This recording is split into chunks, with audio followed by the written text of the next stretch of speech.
Today's episode of Inside Gaming is brought to you by Skillshare. The first 500 people that sign up get 2 months of the service for free. You can get that at skl.sh/insidegaming. Hey everyone, welcome back to Inside Gaming for Wednesday. Hey, Van Helsing hump. Van Helsing hump. Crikey.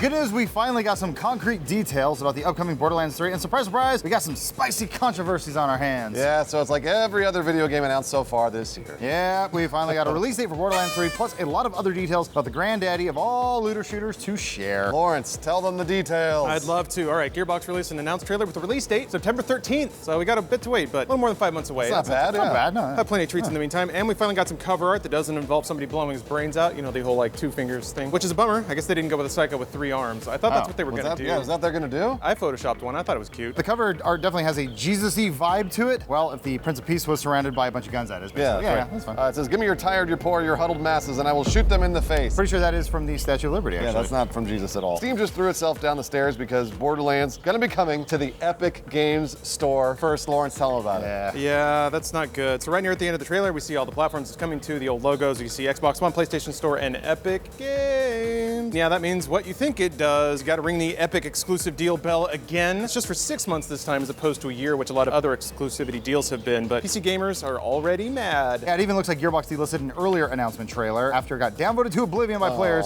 who wanted it to come to Steam. If you want something, I keep telling you, downvote harder. There's also calls for a boycott on Reddit of Borderlands 3. Come on. It's how consumerism works. If that's the way you want it, you do what you gotta do. Sure. Gearbox CEO Randy Pitchford responded to the complaints by tweeting that it was 2K's call, not his. He wrote the 2K and parent company Take-Two Interactive have exclusive publishing rights to the game and to, quote, please direct all inquiries to 2K. We are just the talent. That's what we call in the industry passing the buck.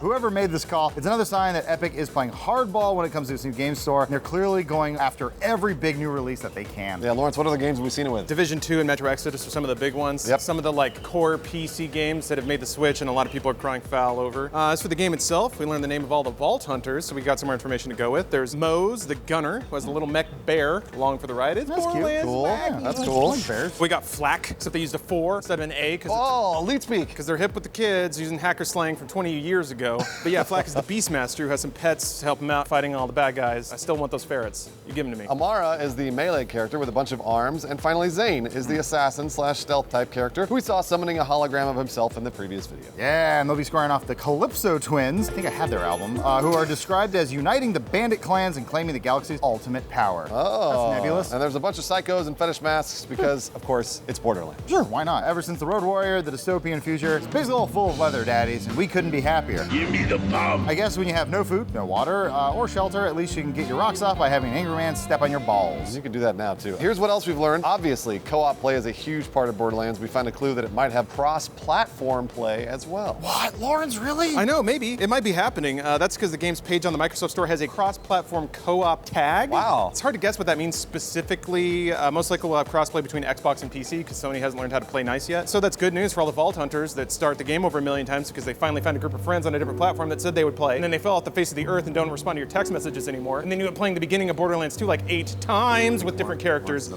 How many of this? Oh yeah, sure. Here. Like, your poor little gloves. They're not little, they're big. You want the That's next fine. page, right? I think that's the one, yeah. Speaking of co-op, the game will also have a level sync system that will let you play with your buddies no matter where you are in the story. That's Oh, pretty it's cool. genius, yeah. Yeah, Pitchford also talked about crossplay, saying, myself and the team at Gearbox have a very keen interest in cross-platform play. We believe in multi-platform support is a prerequisite, and Epic's leadership with cross-platform support is helpful to our interest there. Hopefully Sony will feel more and more pressure to get with the damn program. Jeez, don't hold your breath. I will hold it, because that's how I fight off the vampires. Like a lot of modern AAA games, Borderlands 3 is shipping with a bunch of different versions. $60 base, not bad. $80 deluxe, a little worse. $100 super deluxe, real shit. $250 diamond loot chest collector's edition. If your last name is Rockefeller, a little editor's note here, nobody knows who that is anymore, so let me take that we again. need someone more rich. Elon Musk. And a $250 diamond loot chest collector's edition if your last name is Musk. There you That's go. good, that's good. Bam. The bonuses are mostly what you would expect, so there's some extra skins, DLC collectibles, stuff for the Richie Rich version, basically. Wait, do you even know who Richie Rich is? I have an idea. Isn't he the ghost of Casper? Yeah,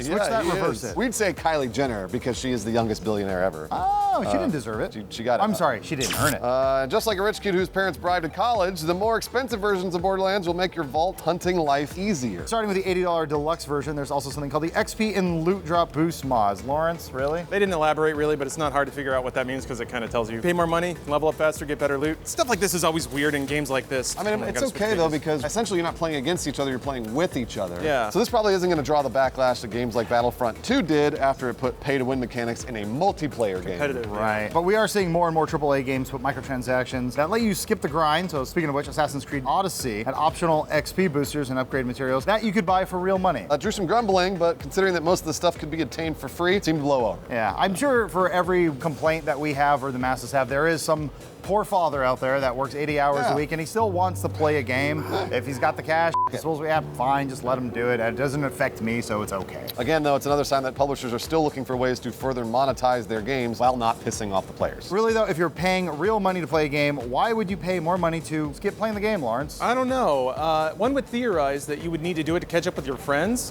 which kind of makes sense to me. Yeah. I've definitely had problems where my friends are a million levels above me and I just have to grind it out by myself to have fun with my friends. But like we said, Borderlands 3 is going to have a level sync feature. So I guess it's just for bragging rights, so you can go online with your max level character and show how legit you are because you bought a bunch of boosts. I don't know, man. I don't know. But hey, if it makes people feel better and they want to pay money for it and it puts more money in the pocket of the publisher so they greenlight the game in the first place. All good. Yeah, it's hard to find a problem with it. That is all we know. That's it. For now, basically. It's a cool looking game with some controversies tied to it and some weird monetization practices, so is what it is. Every video game in 2019 is what you're describing, Adam. I almost called you Lawrence. It's hard to tell because of how beautiful we both look right now. You both look like Van Helsing. Today's episode of Inside Gaming Daily is brought to you by Skillshare. This is an online learning service that offers tutorial videos and courses from various experts in their field.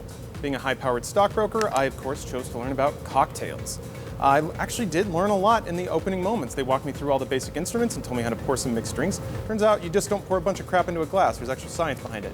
For instance, I learned that the stirry spoon, it's got a ball and like a twirl on the end of it because that's how you pour floaters. You just basically put your little pour nozzle on the side of the little pour spoon and it swizzles on down and covers your drink. So with Skillshare, you can serve a floater with the best of them.